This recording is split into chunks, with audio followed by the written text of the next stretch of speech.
Hello, everyone. My name is Kyle Davison Bear. Welcome to Hope You're Curious. And here we love questions because we believe every honest question leads to God as long as you follow it all the way to the answer. And one of the things I love about this, we take real questions from real people. I don't just sit here and think up what you want to hear me talk about. We let I love listening to your questions.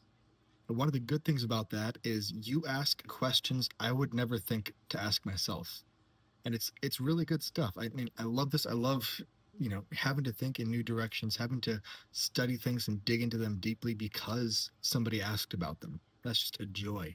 So bring your questions, drop them in the comments. My goal is to get to every single question somebody drops. It's going to be good. But today, this question again is this is something I don't think I ever wondered about or asked myself until this person asked the question. And they just say the shepherd is a prominent, meaningful metaphor in the Bible. But why do the prophets ask us to think of Messiah as our good shepherd? It's a great question. It opens a lot of good material to dig into. Yeah, I never would have thought about it. And this is what I love. So drop your questions. I love where these questions take us. And to begin getting into the answer here, let me just put it this way. The Hebrew people think visually. The Hebrew people think visually. Now, Messiah, of course, is the Messiah of the Jewish people, the Hebrew people. And so when you read throughout the Old Testament and you look at the prophecies of who Messiah will be and what Messiah will be like, it's almost always tied to a visual component. Because the Jewish people in the ancient world, and I love this, this is one of the great strengths of the way that the Jewish people think and the way that the Bible encodes its messages for us today. It's always visual. So it's not just the statement, God keeps you safe. Okay, that's not a visual statement. When I say God keeps you safe, you don't see anything really. It's just you might see the words in your head if you're that kind of a person, but there's no real picture to go along with it. So you don't really know what it's saying. Like, sure, God keeps me safe, but how? Like, is he keeping me safe like a jailer keeps a prisoner safe? Is he keeping me safe like a merchant keeps his money bag safe? Is he keeping me safe the way that, like, a teacher might keep a class of 30 kids safe, but when her back is turned, the kids can get into mischief? Like, there are so many different ways to understand keeping somebody safe. And just saying, yeah, God keeps you safe, that doesn't really get at it. But how about you say it in a picture? How about when Jesus describes himself, he uses a picture because it's visual, you see something, and it also gets you toward his heart a lot more clearly. You can see how he keeps us safe. You can see what his heart toward us is while he's keeping us safe. And that carries a whole other layer of meaning into the answer to this question. So when Jesus is talking about this, when he puts this in his own words, he says this, I am the good shepherd. The good shepherd lays down his life for the sheep. He who is a hired hand and not a shepherd, who does not own the sheep, sees the wolf coming and leaves the sheep and flees, and the wolf snatches them and scatters them. He flees because he is a hired hand and cares nothing for the sheep. But again, Jesus says, I am the good shepherd. I know my own, and my own know me, just as the Father knows me, and I know the Father, and I lay down my life for the sheep. And I have other sheep that are not of this fold. I must bring them also, and they will listen to my voice. So there will be one flock, one shepherd. My good, we could preach for an hour on this topic. This passage is so incredibly rich. But first, I want to just pull into this. The narrative, the audience that Jesus was speaking to understood this narrative completely. A shepherd in that day and age was one of the most common occupations. When you're walking from town to town, when you go outside the gates of your city, you see shepherds, you see flocks, you see people out there caring for animals. It's just everywhere. And they're so much closer to the animals in their life than we are. If you go to the store and you buy a slice of mutton and you don't really know where it came from, but in those days, if you're eating mutton, it's because there's a shepherd keeping track of the sheep, and they bring it in, and they kill the sheep. You butcher, you get the meat. Like you're so much closer to it. It's just such a daily part of life to see this, and you see the animals out there. You see the good shepherds, and you can tell a good shepherd by their flock. You can see the healthy flock. You can see they're happy, they're bouncing, they're frolicking, they're safe. You can see a bad shepherd. The flocks are scrawny, they're injured, they're limping, they're getting attacked. Like, you can see who's a good shepherd and who's not by looking at their flock. It's such a daily part of life. So when Jesus says, I am the good shepherd, immediately in the audience of everyone he's speaking to, they just, yes, I understand what you mean. Okay. You care for me in the way that a good shepherd cares for his flock. So you keep me safe from predators. When predators come to attack the flock, the good shepherd drives them away. You feed me. You lead me to good, safe food that's not going to poison me. You lead me to good, clean drinking water that's not going to make me sick. You find safe places for me to rest. You care for me. It's not just that you keep me safe, it's that you care for me. Okay, when Jesus says he is the good shepherd, okay, now I understand a lot more about what that means and what his heart toward me is.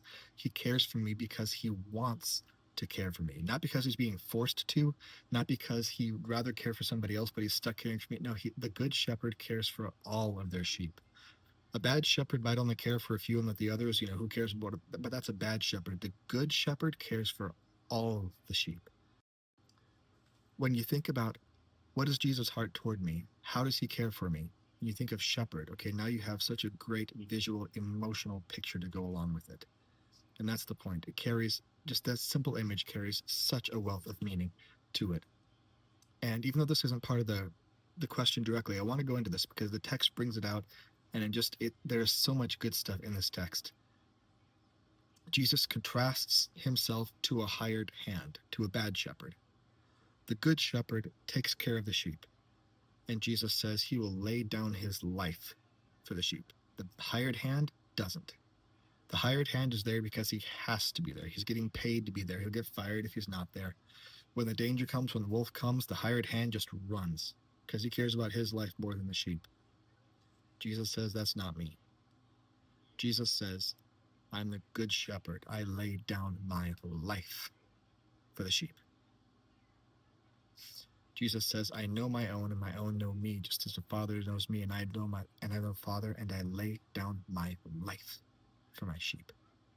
That's how much Jesus loves you. That's how much he cares for you. You see, some of you, the great tragedy of human life is that some of you have never been loved in this way. You've never been loved to the extent where somebody would lay down their life for you. But Jesus would. And so, friends, on this channel, you're going to hear me talking about Jesus a lot, and I will encourage you over and over and over. Put your trust in Jesus. Believe in Jesus. Bow the knee to Jesus like your king and embrace Jesus like your brother and just weep in Jesus' lap like a good father. Come to Jesus, friends. He loves you so much so that he will gladly lay down his life to protect you.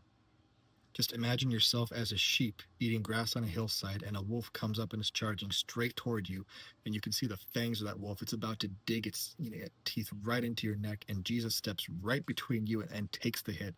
That is how much he loves you. He knows exactly how much it would hurt to lay down his life for you, and he will do it gladly because he loves you. Friends, if you have never trusted Jesus, do it today. Put your trust in him today. He is worthy of your affection. He is worthy of your trust. He is a good shepherd. And the last line, I just want to go to this too. Jesus says, there will be one flock, one shepherd. I have other sheep that are not of this fold. I must bring them in also. They will listen to my voice, and there will be one flock, one shepherd. One of the big pieces of this that gets missed a lot, even when we talk about a good shepherd and what it means, we miss this one flock statement. And I want to bring this out because the great joy of doing a channel like this and broadcasting it out to the world is you don't really know who all is going to be listening and watching. And so I want to make sure to the widest possible audience, to everyone listening, I want you to hear this. If you follow Jesus, you're my brother or my sister. If you follow Jesus, we're in the same flock together. I don't know what denomination you have. I don't know what label you put behind your Christianity. I don't know, what your church looks like, what your worship looks like. There are so many things I don't know about you, but one thing I do know, if you follow Jesus, we're in the same flock together. We have the same shepherd. So there's one flock. There's one shepherd. There are not 20,000 different, there is one flock, one shepherd. If you believe in Jesus, you're my sister, you're my brother. We're in this together. And so it's another reason why I want you to believe in Jesus. I mean, he is so good for you personally. He loves you so much. And if you ever grasped fully the richness of what life is like with Jesus, you would never want to be without him. But also, you bowing the knee to Jesus put you in the same flock with me because I bow the knee to Jesus. And that makes us one. And that's really cool.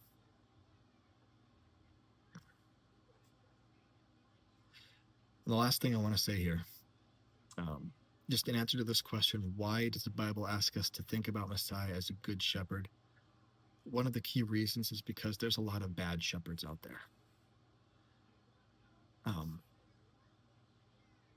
In my day job, I do pastoral counseling with people. I sit down with hurting people, and I have heard so much hurt from people, specifically in the church, from bad shepherds, from people whose job it is to represent Jesus to you, whose job it is to shepherd you, whose job it is to teach you about Jesus and to be like him, and yet they're bad shepherds. They cause hurt instead of bringing healing. They cause division instead of oneness.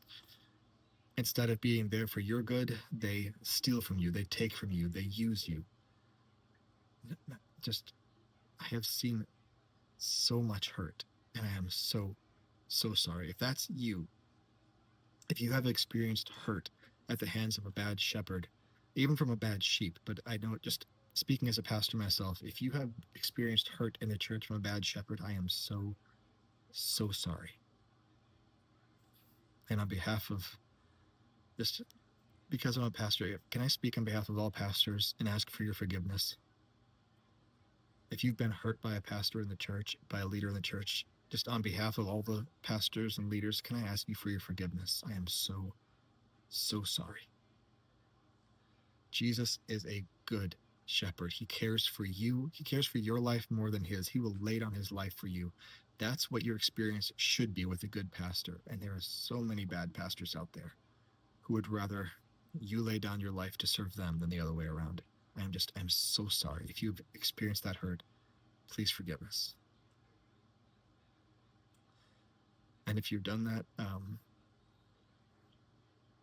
can I just ask you to right now, wherever you are, just pray and ask Jesus, fill my heart right now. Just speak to my heart right there, right where I just chose to forgive those bad shepherds.